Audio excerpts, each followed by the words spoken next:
duo. You see, this is the normal sort of starting line. It's offset, so there's quite a bit of space between the soldiers, and that would be the normal way to sort of approach an enemy. The first thing that you get thrown by an enemy would be probably arrows.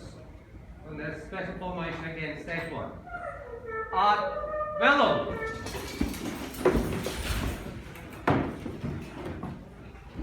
And now you can see it's all formed up. There are no gaps in between. It can go through. Now you have a complete protection against arrows, spears. The only thing that would punch through that is one of the bigger ballistas that would go through the shields. Ad duo.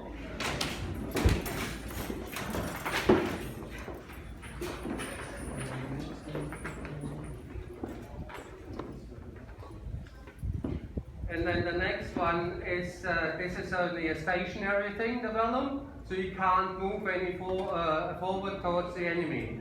So the next one is a battle formation that was used against a fortification wall to get close to it, but also on the battlefield when you still want to move, going against arrows and slingers. Testudo.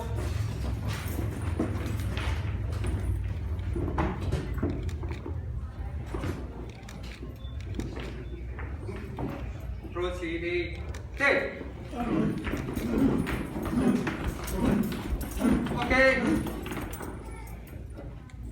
Ad duo. As you can see now, you can move sort of through it. The next one is when you're getting closer and people were running at you. Castoro. Living field.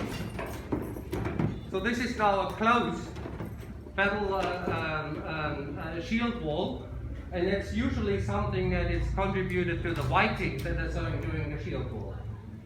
That is the linking of the shields is that if somebody wants to come in, quite difficult to go through, simply because the shields are overlocked. Ad duo.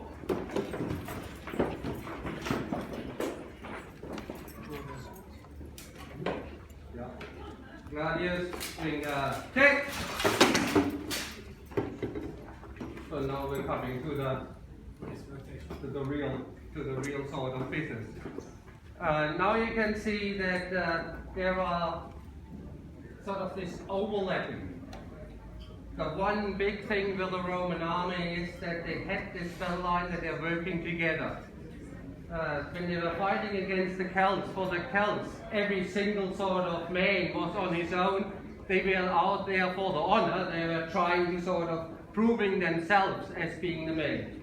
The Roman army, they were a machine that was working together.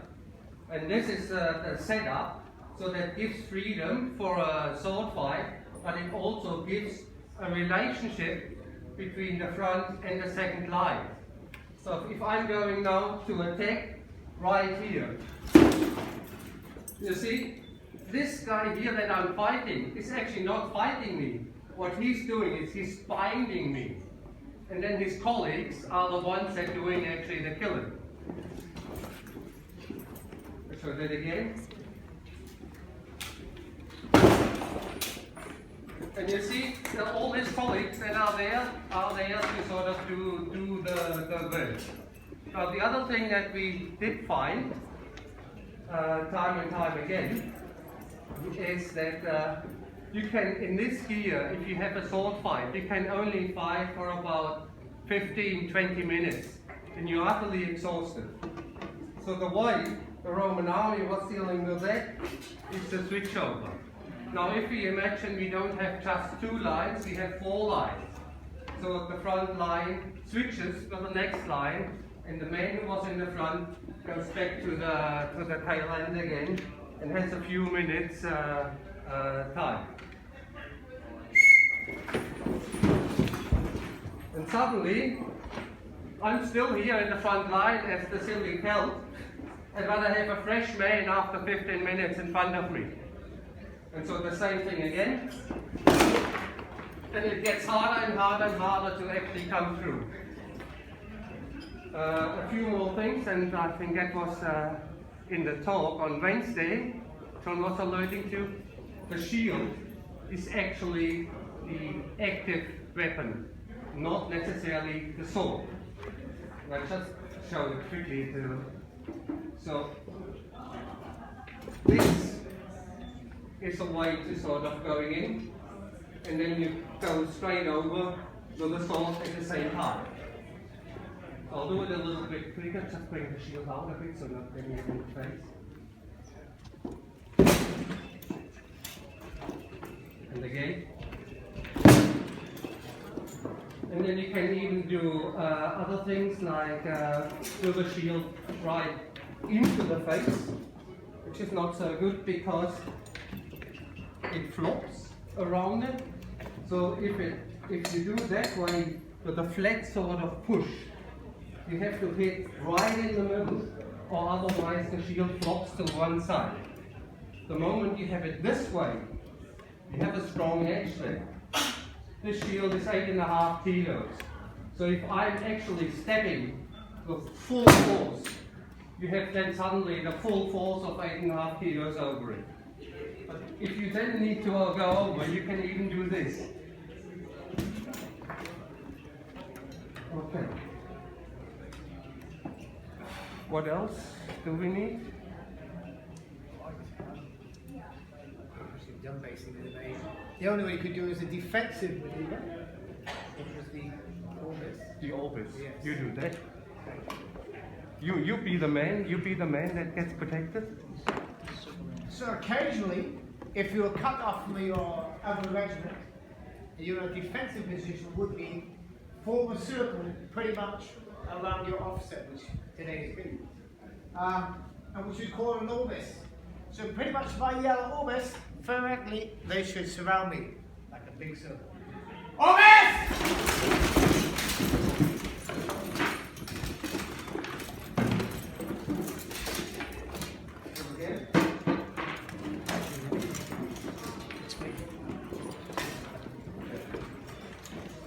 So essentially, wherever you come, there's nowhere to get in.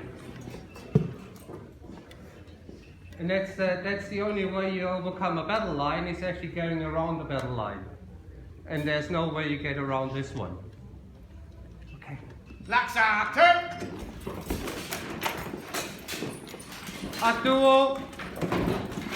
A duo. Back to your position. Okay, so the sheet is on. So you can see here, so that their primary weapon is the sword, the gladius, which was a first for the ancient world because predominantly your primary weapon was the spear. But the Romans, or they had the javelin or pilum, would throw it. And the main emphasis of throwing the pilum was to break the charge before they hit you. And the Romans then developed this short sword, or copied it from Spaniards.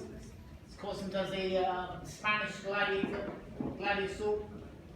And then it is designed for short. And the shield and the sword is used as one, as a duet. It's more really a butcher's weapon than a fencing sword. And obviously then you can see they're kitted out here. The armour, which will be explained later. The lorica segmentata, which is seen as the more traditional armour of this period. But equally, same would be the mail, or armata. We've even got some square matters down there, which would be the scale. So, these men would have done 25 years service, and this training would have been here today, we're showing you, would have been done daily until it was exhausted. In fact, the Romans say their training was like bloody battles, and their bloody battles were like training. To keep the men disciplined, focused. And bravery was kind of beaten out them. In fact, if you try to be brave and stand out as an individual, you're more likely putting the rest of the group in jeopardy. And in fact, if you decide to run, there are more chances of losing the battle. More fatalities happen when an army decides to run. But luckily the Romans were fairly well equipped. By this time period, most of the men didn't have to buy their own equipment. They were supplied by the emperor or by the state itself. They were very well trained. In fact, in a 25-year service, you'd be lucky if you saw 2 campaigns. So most of these men here today would be probably akin to being carpenters, builders, surveyors, road engineers, and being secondary would be a soldier. But still, training would be paramount. So what you've seen today would have been done 2,000 years ago, day in, day out, until it kind of, especially if you were a young recruit. So, that's what I say. I think, yes, enough.